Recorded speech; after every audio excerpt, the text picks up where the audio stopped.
नमस्कार दोस्तों, स्वागत है आप सभी का जीके इंडिया में। मैं सौरभ भारती आप सभी का हार्दिक स्वागत करता हूं। दोस्तों आज है डे 7 और आज हमारी टेस्ट 20 सीरीज का 7वां टेस्ट है राजस्थान इतिहास और कला संस्कृति के बारे में। जी हां, 75 दिन 75 टेस्ट आप देख रहे हैं कांस्टेबल और जेल प्रेरी के लिए। अगर आपके पास पीडीएफ पहुंच गई है तो दोस्तों ये इसका वीडियो सॉल्यूशन है। अगर आप इस टेस्ट को अभी अटेम्प्ट करना चाहते हैं तो जाइए प्ले स्टोर पर डाउनलोड करिए जीके इंडिया और अभी अटेम्प्ट करिए इस टेस्ट को। तो दोस्तों पहला प्रश्न ले रहा हूं मैं आज का।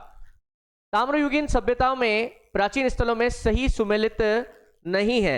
आपको बताना है कि इसमें से कौन सा, ये सारे के सारे जो लिखे हुए हैं ना, ये ताम्रयुगीन सभ्यता के स्थल है ना। अब इसमें से एक स्थल ऐसा है जिसका जिला मैच नहीं कर रहा है। वो स्थल है दोस्तों, वो स्थल है मल्ला। मल्ला जो यहां पर बीकानेर लिखा हुआ है, ये बीकानेर में नहीं है। मल्ला जो है ये जगह दोस्तों भरतपुर में स्थित है। ये भी ताम्रयुगीन सभ्यता से संबंधित है ना। ताम्रयुगीन सभ्यता आपको पता ही होंगी, जैसे आपने आहड़ सभ्यता के बारे में सुना होगा, है ना। तो ये सभी सभ्यताएं जो है ये कैसी हैं, ताम्रयुगीन सभ्यता। इसके कई छोटे छोटे सारे एग्जाम्पल लिखे हुए थे, वहां से क्वेश्चन आया है ये, ठीक है। नेक्स्ट देखिए, शमशानवासी चिता भस्म रमाने वाले और अघोर तांत्रिकों का संप्रदाय है। दोस्तों शैव संप्रदाय, शिव के उपासक 4 संप्रदायिक हैं, है ना। उसमें से जो कापालिक संप्रदाय है, कौन सा, कापालिक, है ना। कापालिक संप्रदाय जो है अपने हाथ में कपाल रखते हैं, सारी चीजें अपना खाना पीना भोजन दान वो सब उसी से लेते हैं। शमशान में ये निवास करते हैं तथा वहीं पर ये अपना निवास स्थान रखते हैं और तांत्रिक क्रियाएं करते हैं। तो तंत्र मंत्र चिता कपाल इन सब से संबंधित है कापालिक संप्रदाय। इसके अलावा दूसरा संप्रदाय हमारे पास पाशुपात संप्रदाय, वीर शैव संप्रदाय और एक है लिंगायत संप्रदाय, ठीक है। लिंगायत संप्रदाय दक्षिण भारत में है, राजस्थान में एक है लकुलीश संप्रदाय। कौन सा है, लकुलीश संप्रदाय। तो ये 4 संप्रदाय जो है ये बड़े फेमस है ना। इसमें अपना आंसर क्या था, कापालिक संप्रदाय। नेक्स्ट देखिए, छत्रविलास बाग किस जिले में स्थित है। छत्रविलास बाग दोस्तों ये मिलेगा अपने को कहां पर, कोटा जिले में स्थित है। छत्रविलास बाग कहां पर स्थित है, कोटा जिले में। दिल्ली से मालवा और गुजरात जाने वाले मार्ग पर अवस्थित होने के कारण प्राचीन व मध्यकाल में राजपूताना का कौन सा दुर्ग सामरिक दृष्टि से महत्वपूर्ण था। देखिए अगर आप राजपूताना में स्थिति देखें, इधर हो जाता था गुजरात और इधर वाला जो ये प्रदेश है ये है मालवा, ये है गुजरात, ठीक है। इधर आ जाती है कौन सी, अरावली पर्वतमाला, यहां पर है दिल्ली, यहां है आगरा। तो आप देखो अगर आपको दिल्ली से गुजरात जाना है तो आपको यहां से होकर जाना पड़ेगा, है ना। अगर मालवा भी जाना है तो यहां से होकर जाना पड़ेगा। तो एग्जैक्टली यहां पर जो किला है वो था चित्तौड़गढ़। कौन सा किला है, चित्तौड़गढ़, है ना। तो चित्तौड़गढ़ का जो किला है वो बड़ा महत्वपूर्ण किला था मालवा वगैरह जाने के लिए। रणथंभौर नहीं हो सकता, रणथंभौर थोड़ा ऊपर है ना। चित्तौड़गढ़ का किला बिल्कुल सही आंसर है। किलो अणख लो यूं कहे आओ कला राठौड़, मोह सिर उतरे मेहणो तो सिर बंधे मोड़। समझ रहे आप, इस दोहे में किस किले के बारे में कहा गया है। दोस्तों इस किले में सिवाना दुर्ग के बारे में चर्चा की गई है ना। सिवाना दुर्ग जो है कल्लाजी राठौड़ की जागीर थी, यहाँ पे इन्होंने बड़ी वीरता का प्रदर्शन किया था, इसी वजह से जो है ये दोहा कहा गया है ना। सिवाना का किला जहां अलाउद्दीन खिलजी ने भी आक्रमण किया था, जब वहां पर सातल देव ने अलाउद्दीन को रोकने के लिए पूरा प्रयास किया और फिर अंत में केसरिया किया। राजस्थान में भूमिज शैली से निर्मित सबसे प्राचीन मंदिर कौन सा है। भूमिज शैली में क्या होता है कि बिल्कुल प्लेटफॉर्म बना के भूमि पर फिर मंदिर बनाया जाता है। तो भूमिज शैली का सबसे पुराना मंदिर है सेवाड़ी का जैन मंदिर, ये भूमिज शैली का सबसे प्राचीन मंदिर है। फिर देखिए राजस्थानी चित्रकला का सबसे पहले वैज्ञानिक विभाजन किसने किया था। तो देखिए सबसे पहले 1917 में राजपूत पेंटिंग के नाम से आनंद कुमार स्वामी ने राजस्थानी चित्रकला का विभाजन किया था।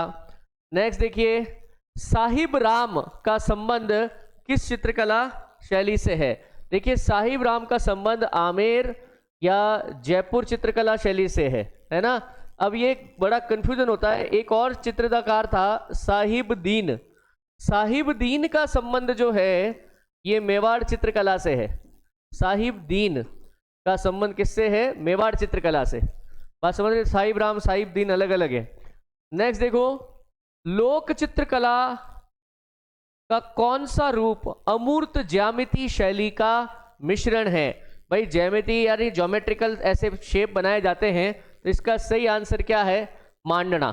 सही आंसर क्या है? मांडना। ठीक है, सांझी हो नहीं सकता, उसके लिए तो वो गीली पहले मिट्टी बनाई जाती है, उस पर होती है। फड़ कपड़े पे बनाई जा सकती है, कावड़ लकड़ी पे बनाया जाता है, मंदिर बनाते हैं जो। हवेली संगीत गाया जाता है, देखिए हवेली संगीत किसे कहते हैं? हवेली संगीत जो है ये ठाकुर जी के मंदिर है जहाँ वल्लभ संप्रदाय पंथ चलता है, जहाँ पर कृष्ण के बाल रूप की पूजा की जाती है, वहां पर यह संगीत विकसित हुआ था, है ना, इसीलिए इसे हवेली संगीत कहा जाता है।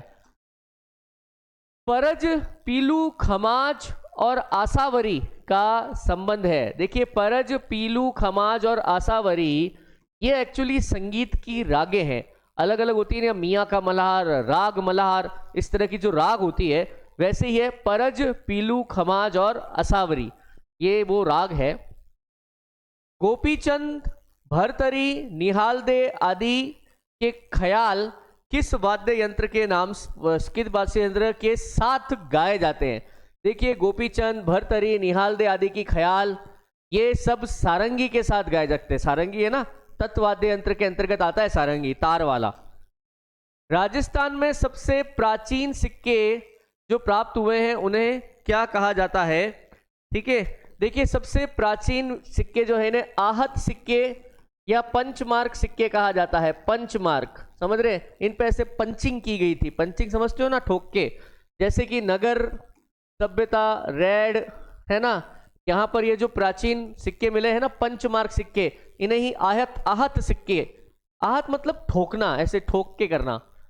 किस चौहान शासक ने दिल्ली पर अधिकार कर लिया था? देखिए पहला चौहान शासक जिसने दिल्ली पर अधिकार किया वो था विग्रहराज चतुर्थ। समझ रहे आप? दिल्ली में इसने शिवालिक स्तंभ लेख भी लगवाया था। ये क्वेश्चन आरएस 2021 प्री में के कहीं तो आया था, ये भूल गया मैं, 2021 प्री में था या 18 वाले प्री में था, 21 प्री में था ये। ठीक है, तो विग्रहराज चतुर्थ, किस चौहान शासक ने दिल्ली पर अधिकार कर लिया था? विग्रहराज चतुर्थ ने कर लिया था, बाद में फिर पृथ्वीराज चौहान ने भी किया था। विग्रहराज चतुर्थ को अपन बिसल देव भी कहते हैं ना। महाराणा कुंभा ने स्वयं को साहित्यकारों का आश्रय प्रदान करने के लिए कौन सी उपाधि ग्रहण की थी? साहित्यकारों के लिए इसने देखो राणो रासो, है ना, राणो रासो उपाधि इसने ग्रहण की थी साहित्यकारों को जब उसने आश्रय दिया था। ठीक है, 16वां देखिए, गिरी सुमेल का युद्ध जो है वो कब लड़ा गया? गिरी सुमेल का युद्ध, अच्छा गिरी सुमेल के बाद मालदेव ने किस वर्ष जोधपुर पर पुनः अधिकार कर लिया था? तो गिरी सुमेल का युद्ध 1544 में हुआ। 1545 में शेरशाह की डेथ हो गई, मालदेव को ये खबर मिली, उसने फट वापस क्या कर लिया? गिरी सुमेल पर वापस अधिकार कर लिया। पूर्बिया सैनिकों ने 1857 की क्रांति के समय संघर्ष कहां किया था? देखिए पूर्बिया सैनिक बोलते हैं, ये पूरब से आए थे, बंगाल बिहार यहाँ के जो सैनिक थे, है ना, और ये सैनिक जो है एरनपुरा की छावनी में बैठे थे।